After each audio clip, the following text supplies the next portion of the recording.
What's going on there, YouTube? And welcome back to another comic book video. This is the channel where we sit down and cover different comic book stories from different comic book companies. Today, we're going to jump back over to Marvel Comics and continue our coverage over the Ultimate Marvel Universe. And today, we're going to pick back up with Ultimate Spider-Man Miles Morales. Now, this is a very important storyline called Venom War, the return of Ultimate Venom. But this Venom is slightly different than the last Venom. So, if you do like today's comic book video, please hit that like button down below and also subscribe to the channel for more content to come in the near future. Also, any suggestions on books I should read, well, please let me know in the comments below, because you never know, your suggestion could be a future video down the road.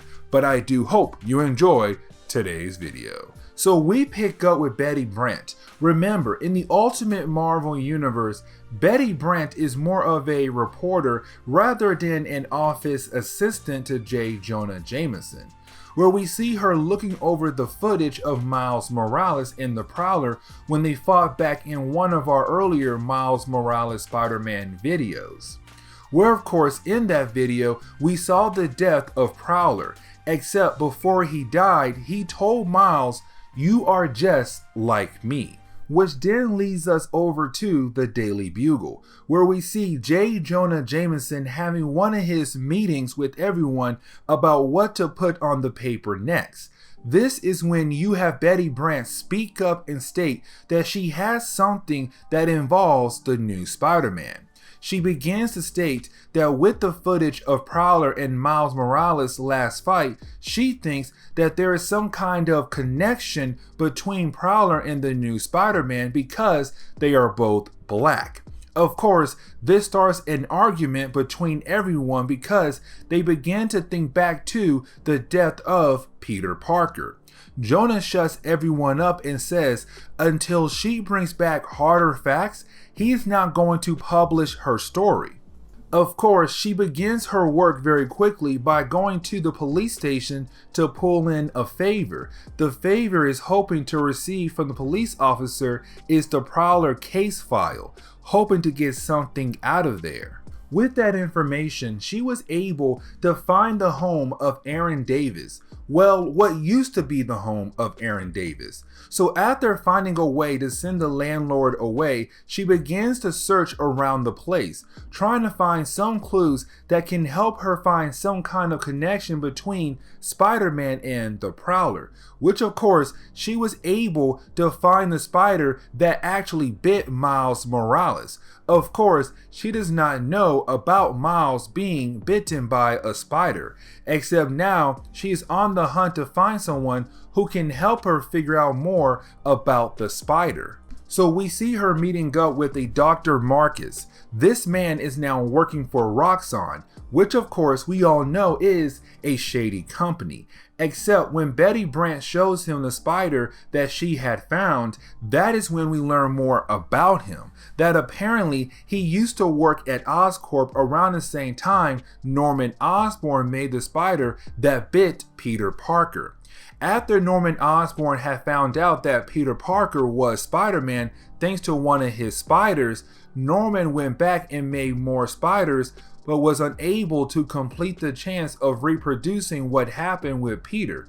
After failing, S.H.I.E.L.D. raided the place and took everything, and possibly this spider somehow got away, which now Betty knows where the spider came from and makes her wants to know more.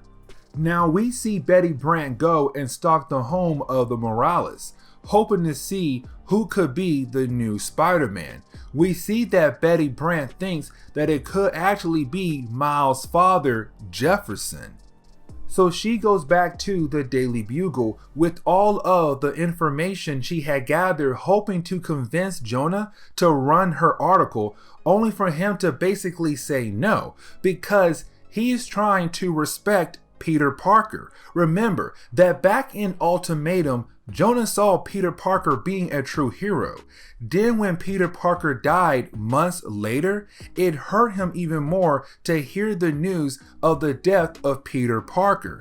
So to him, what right does he have to run an article that could ruin another family's life?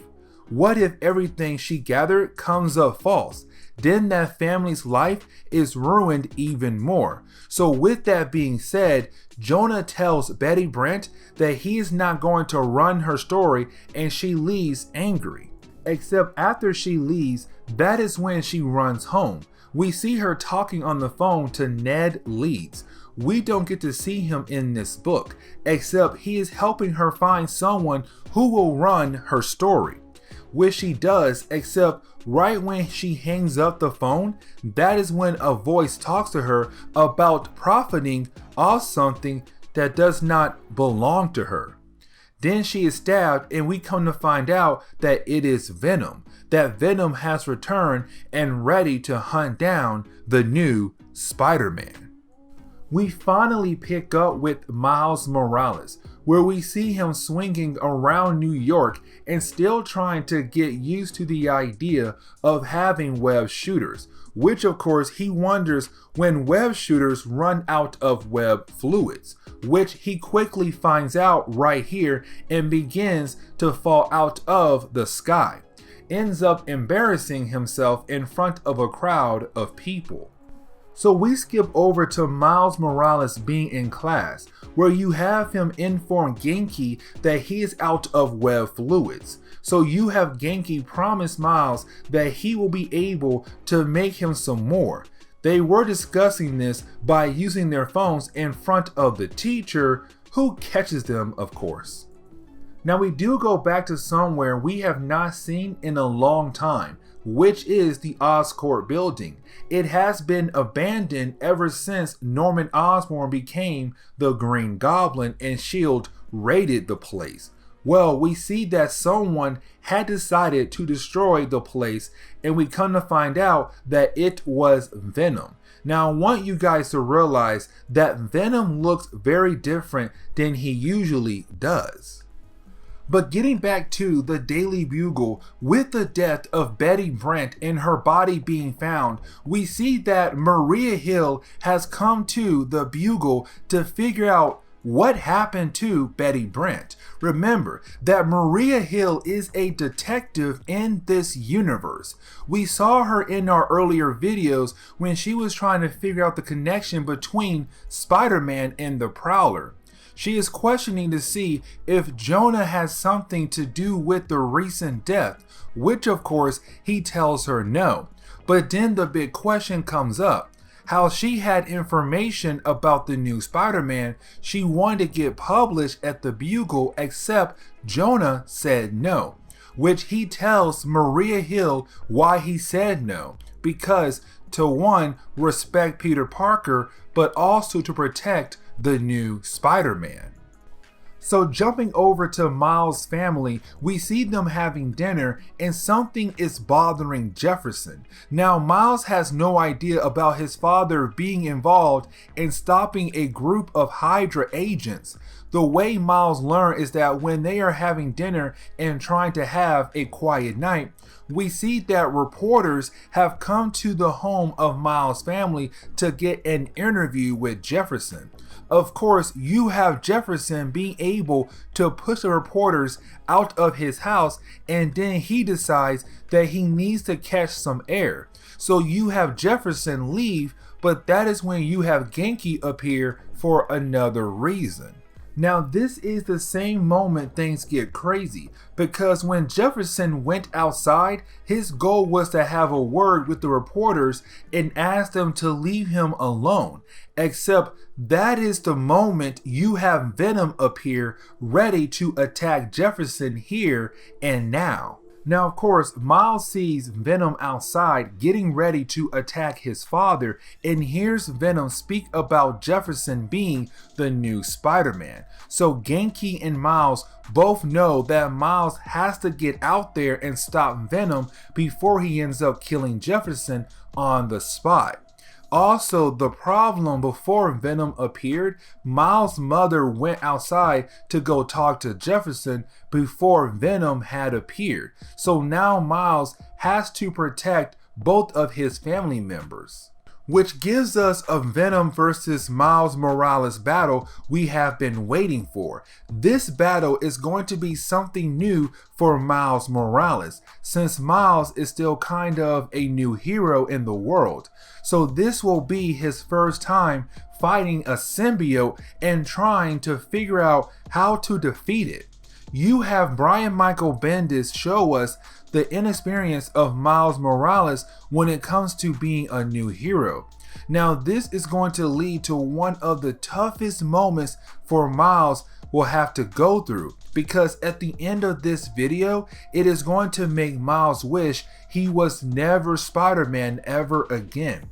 But the fight does end with something big happening for this scene. Thanks to everything that has been going on, you have Miles' father Jefferson badly injured and in the arms of Miles' mother, which of course made Miles realize that he needs to hurry up and finish this battle, because if Miles does not wrap this battle up, well then Venom will kill him and his family. So this is Miles dealing with something that could affect the whole family, not just him.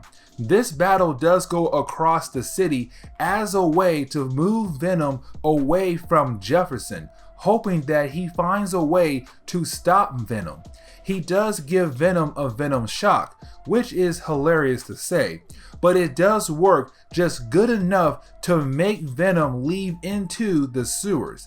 Then the police arrive and Miles leaves in a hurry as well, so the battle is done for now.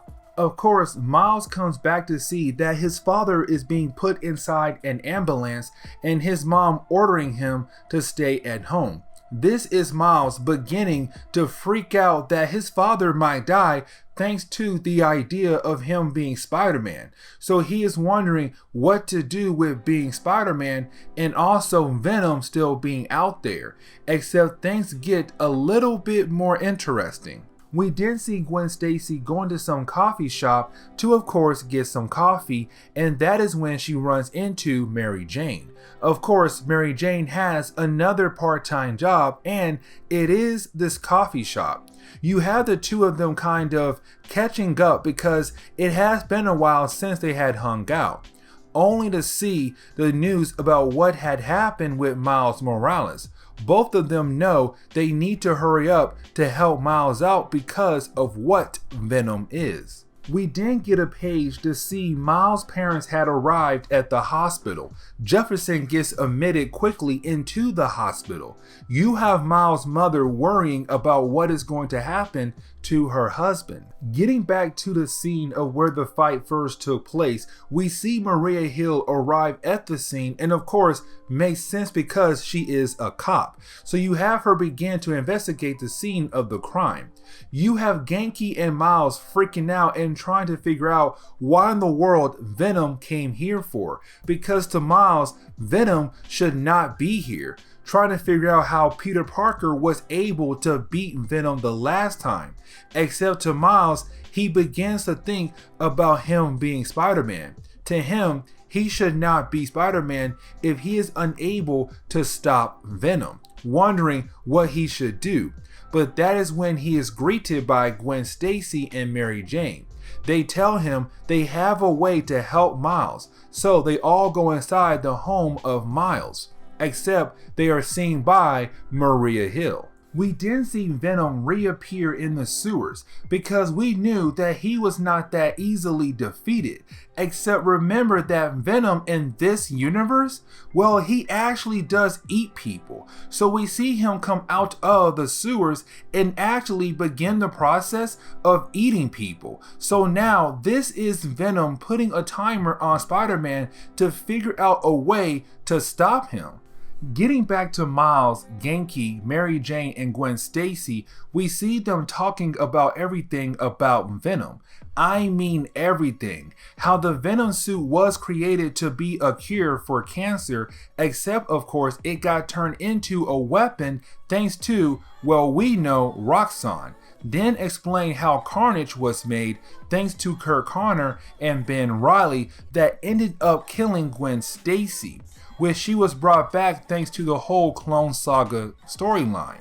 Then she explained that Venom was built off Parker's DNA, so whoever has the Venom suit now is coming after Miles because he is Spider-Man, and Peter Parker was Spider-Man. They even show proof that Oscorp's old lab was blown up recently. Before they're able to continue their conversation, Maria Hill walks in. Now this is a very important moment because you have Maria Hill pointing out that Gwen Stacy and Mary Jane had connections to both Peter Parker and Venom. That is strange to see them here with Miles just days after she had visited Miles when the Prowler had died. Now this is Maria Hill actually trying to help Miles out, but of course Miles does not want anyone else to know that he is Spider-Man. Even though Maria Hill clearly knows that Miles is Spider-Man, so she is begging for him to let her help him before someone else gets hurt. Except that is the moment you have Gwen Stacy and Mary Jane being able to get Maria Hill to leave. But you can kind of see Maria Hill showing she cares for Miles when she leaves. Back at the hospital, you have Rio Morales, the mother of Miles Morales, waiting to get word on her husband. Right when she's about to get word that her husband has to battle through the injuries he had received, that is when people begin to scream that something is going on, which of course it is Venom here again looking for Jefferson because he thinks Jefferson is Spider-Man. So now Miles must head over here to save his parents. Now the way Miles finds out about Venom being at the hospital, it is when Miles decides to confront Maria Hill outside his home about him not being Spider-Man, which of course she continues to say that she knows that he is Spider-Man, that he can't easily trick her like that. Except that is when you have a cop tell Maria Hill and Miles Morales that Venom is attacking the hospital once again. So you have Maria Hill give Miles Morales some advice, but then after she gave him that advice, you have Miles change into his Spider-Man outfit. But this is the moment Maria Hill confirms she was right, that Miles Morales is Spider-Man. Which we do skip back over to the hospital and we see that Venom is of course wreaking havoc in the hospital. Right now, no one can truly do anything except run for their lives. This even includes Rio Morales as well, as she has gone to hide in one of the closets in the hospital. Now it doesn't take that long for Miles Morales to get there, so of course we are about to get our good guy versus bad guy fight. So of course this is Spider-Man giving his all to stop Venom, to save his mom and dad from Venom. Now earlier when Maria Hill gave Miles advice, she told him not to fight the monster on his own. Since the whole time Venom has been around, Venom has been very difficult for Spider-Man to beat. She told him to save as many people as he can until help can come to help him take care of Venom. He ignores that advice and instead jumps into the battle, and of course he is struggling. Now, while Venom is beating down on Miles, that is when Venom realized that Spider-Man is not Jefferson, but in reality some young boy. Then Rio Morales tries to shoot Venom with a gun because she knows that Spider-Man is Miles Morales. Now you have Venom begin to absorb Miles Morales, where it seems like Miles might die by the hands of Venom. Venom finally get what he wanted, except that is when you have real Morales beg Venom to let Miles go, to let her son go. When Venom hears that Miles Morales is her son, well, he then begins to absorb Rio Morales as well, making it seem like that now she is going to die by the hands of Venom at this moment. Except that is when you have Venom realize that something is wrong with him. Something is wrong inside of him. We found out that Miles Morales used his Venom shock just enough to separate Venom from his host. And we see that it is not Eddie Brock, but instead someone else. Before we find out, the police begin to spray bullets to kill off the host of Venom. We come to find out it was Dr. Marcus, who we saw back in the beginning of our video, who was talking to Betty Brant, the guy who used to work for Oscorp, except now he works for Roxxon instead. So that puts eyes on Roxxon now. But that part is minor at the moment.